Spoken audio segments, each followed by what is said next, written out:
Autumn 1944. Much of the island nations of the Pacific are still under Japanese imperial occupation. When they invaded in 1941 and 42, the Japanese promised their native populations more freedom and independence through the inclusion in a pan-Asian sphere. A promise that has until now not only been hollow, but shown a lie, as the Japanese have simply become new colonial masters, arguably even more abusive, oppressive, and deadly than the ones they threw out. As the Allied pressure in the Pacific increases ever more towards the end of the year, in occupied Dutch East Indies, or Indonesia, the Japanese renew their promises to the Indonesians. Will it be another empty lie? And even if it isn't, will the Indonesians be able to ignore the millions of their sisters and brothers who have suffered and died in Japanese hands and still embrace pan-Asianism? Or is it time to fight for true independence? A fight that would pit them against members of both the Axis and United Nations alliance.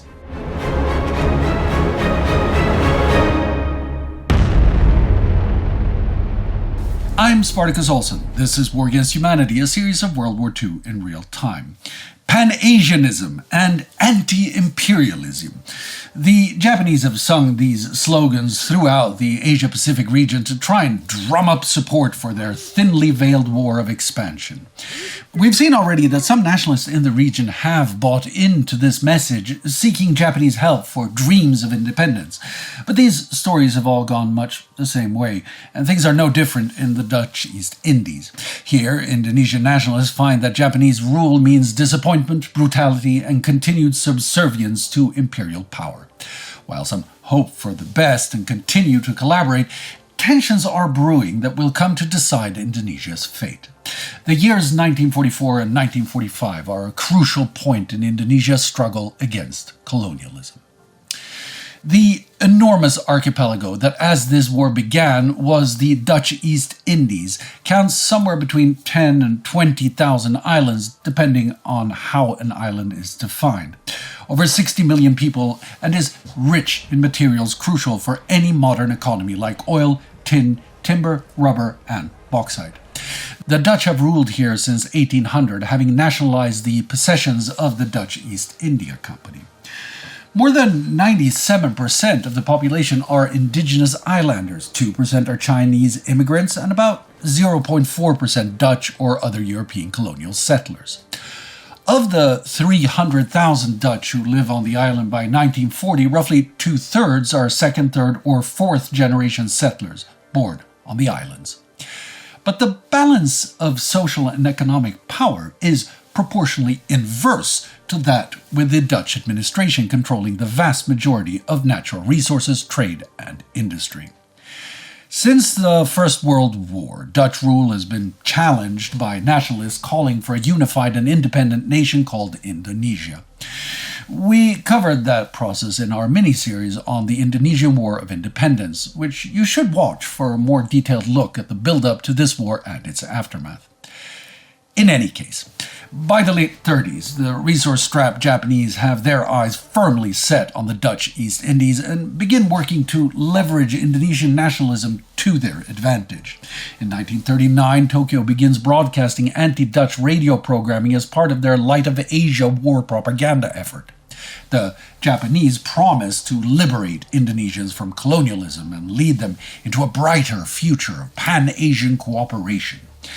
Each transmission ends with the Indonesia Raya, the unofficial national anthem adopted by the independence activists. Admiration for Japan's rapid economic and military development grows among some Indonesian nationalists, seeding hope that Japan might give them the autonomy so long denied by the Dutch. When the Netherlands fall to Nazi German invasion in the summer of 1940, the Dutch East Indies become the only meaningful part of the Dutch Empire that is not under German occupation. When, on September 27, 1940, Germany, Hungary, Italy, and Japan defined their spheres of influence in the Tripartite Pact, the Dutch East Indies fall into Japan's sphere.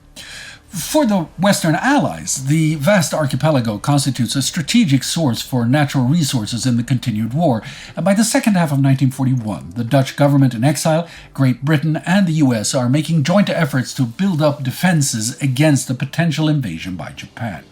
Ships of the Royal Netherlands Navy are sent to sea, and the KNIL Air Force is mobilized in August. Following the Japanese declarations of war on the US and Great Britain and invasions on December 7th and 8th, 1941, the Netherlands declare war on Japan. By then, Japan has already decided to invade the Dutch East Indies and are working to infiltrate networks of Indonesian nationalists in preparation. On January 11th, 1942, the Japanese invade. Some nationalists either coordinate with or simply take advantage of the invasion and seize control of the province of North Sulawesi, arresting the Dutch authorities and proclaiming the Republic of Gorontalo on January 23rd.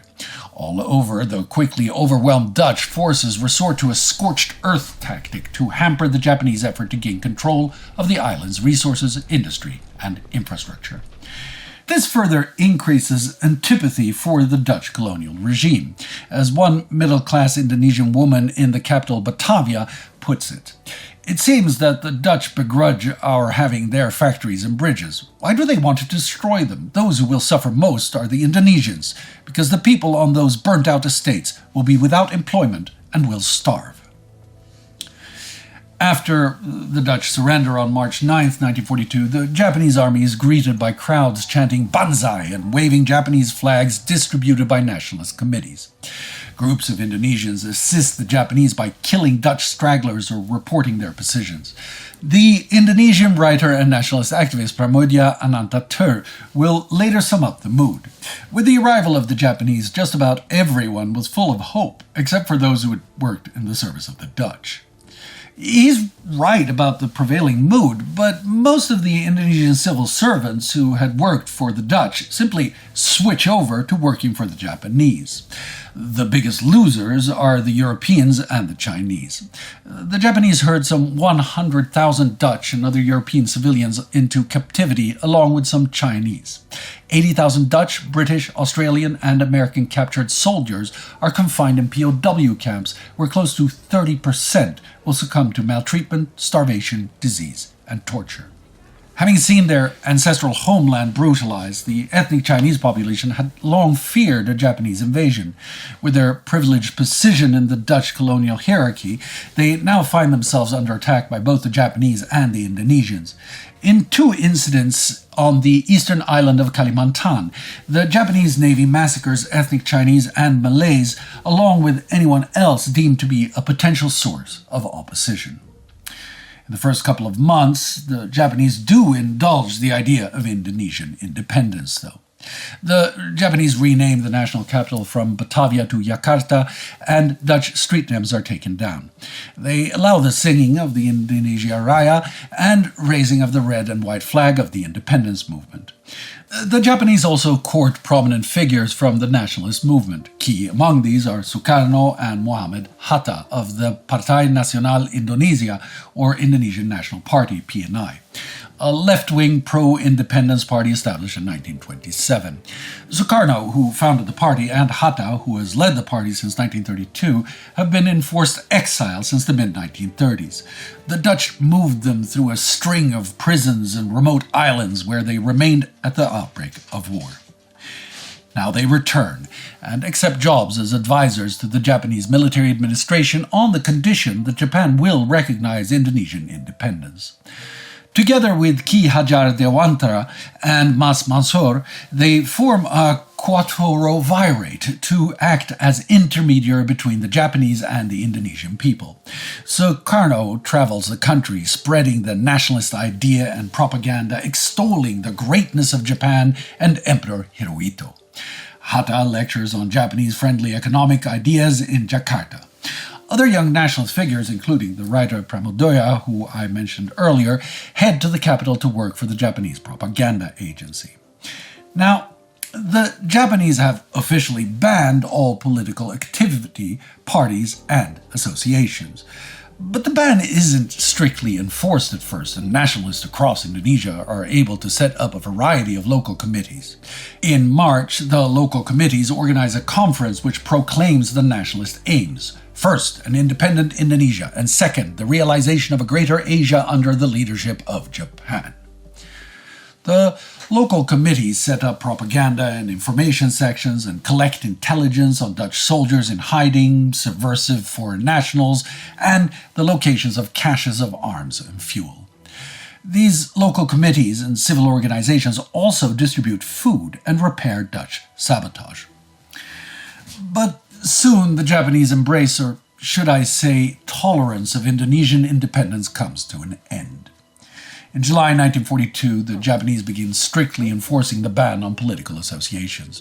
The usefulness of such associations has now reached its end. The Dutch sabotage has been repaired, and the nationalist groups have too much control over food supply and economic life for the Japanese occupiers' taste. The raising of the red and white Indonesian flag and the singing of the Indonesia Raya is once again forbidden. The tightening grip on local life is in fact not a reaction but part of the original plan.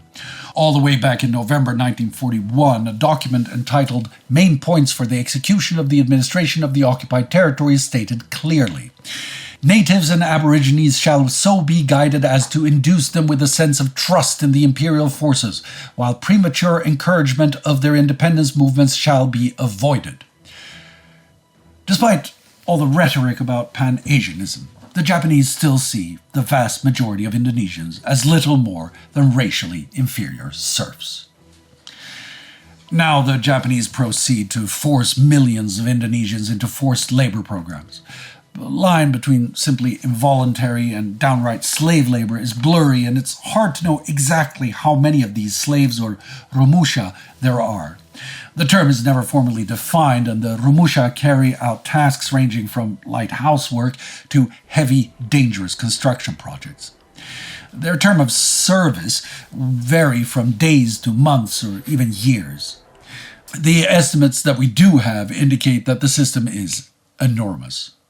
At least 200,000 and perhaps as many as 500,000 rumusha are drafted from the most populous island of Java, with some being sent as far away as Burma and Thailand. Post-war American estimates will count between 4 and 10 million people who pass through the system at one point or another. Regardless of the numbers, for many rumusha, the violence is an everyday part of life. Estimates put the proportion of workers who die or are stranded abroad at about 15%.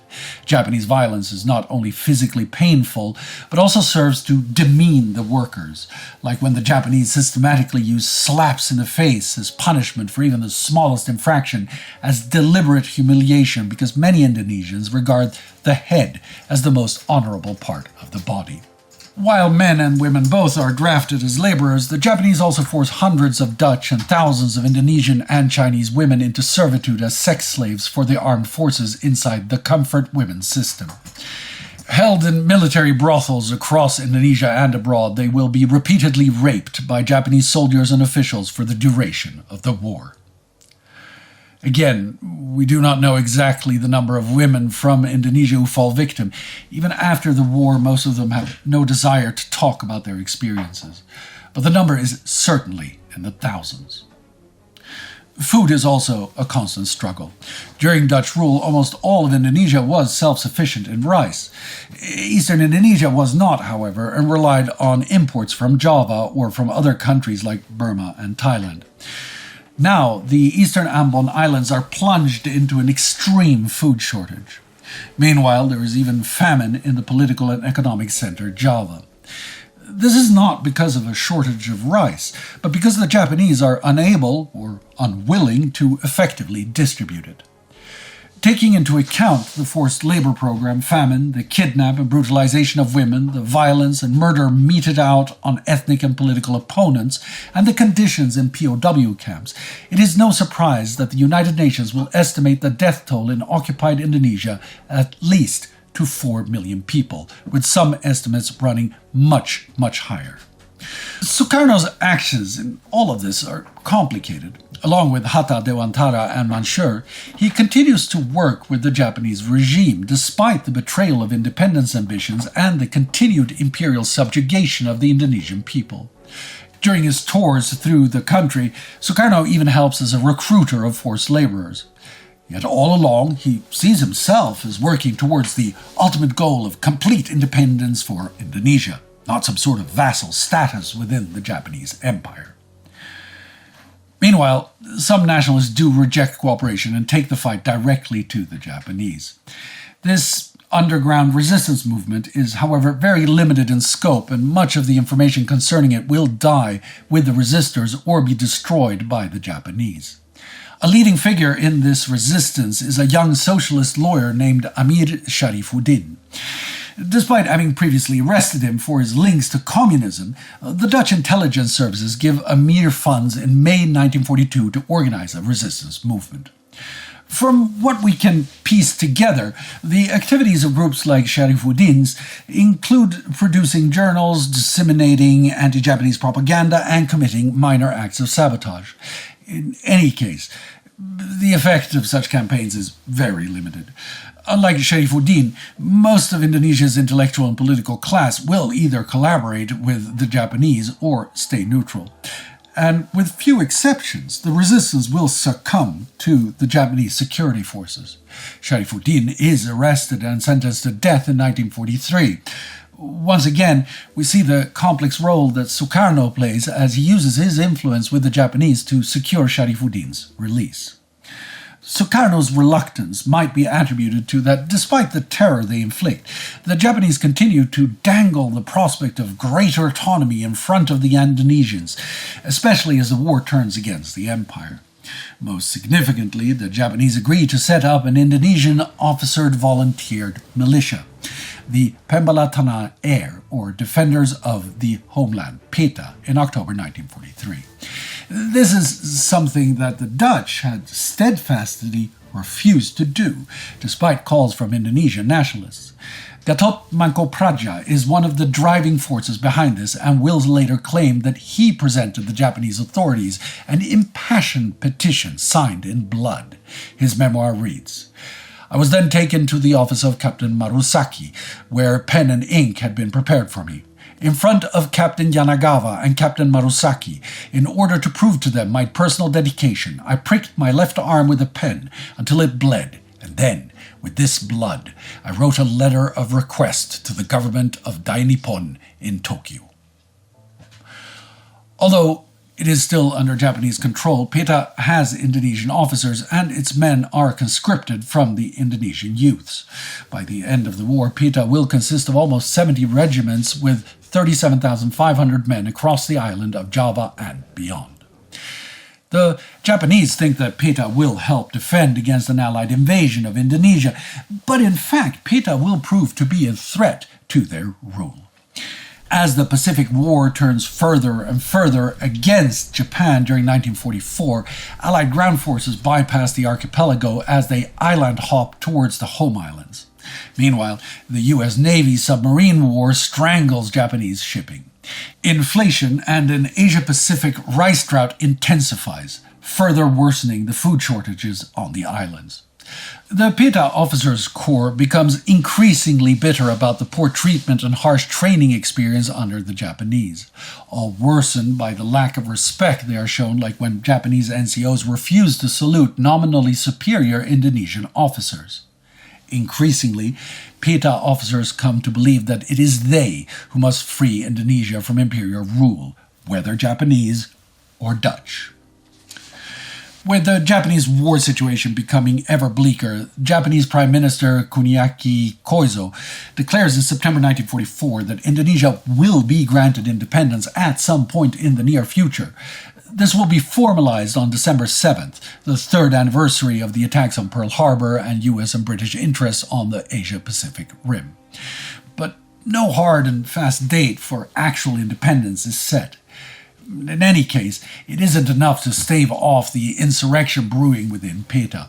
These young, dissatisfied Indonesian officers will form the core of a new social group known as the Young Ones, and in February 1945, a battalion of PETA troops will mutiny in East Java, killing many Japanese soldiers.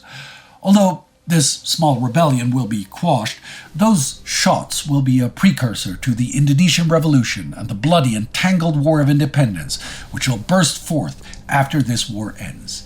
In August 1945, while Sukarno and Hatta will be hesitant to declare independence, PETA, the Young Ones, and other youth activists are the ones who will force their hands to proclaim Indonesia's independence. A proclamation that will lead to Japanese, British, and Dutch forces, while they are still enemies at war, fighting side by side against the Indonesians to maintain empire. And there you have this war in a nutshell. Not a war between nations, but a war about the principles of humanity. A war that pits ideas of dominance, subjugation, and exploitation against the values of freedom, self-determination, and human rights. A struggle between humanity and inhumanity. If anywhere, Indonesia is the place that shows that this, the real conflict of World War II, is not easily divided on a line between the Axis Pact and the United Nations alliance, because, in part, both sides are fighting for a world order where ideas of race and ideology creates second- and third-class people with less rights, or even no rights at all. Ostensibly, this war will change that. But here in 2023, when I raise my eyes above the screen and look out at the world, it seems that these fires are very much still burning, or burning again. Loath as I am to say it, this war has never truly ended. It only grew colder while the embers glowed underground or hidden behind iron curtains and poverty. A deadly opportunity for the pyromancers of the world to breathe new life into hatred, terrorism, and war. Let us hope that we must not again fight these fires with fire, but that enough of us can learn to douse our fiery fists and find it in our hearts to finally end this war. Never forget.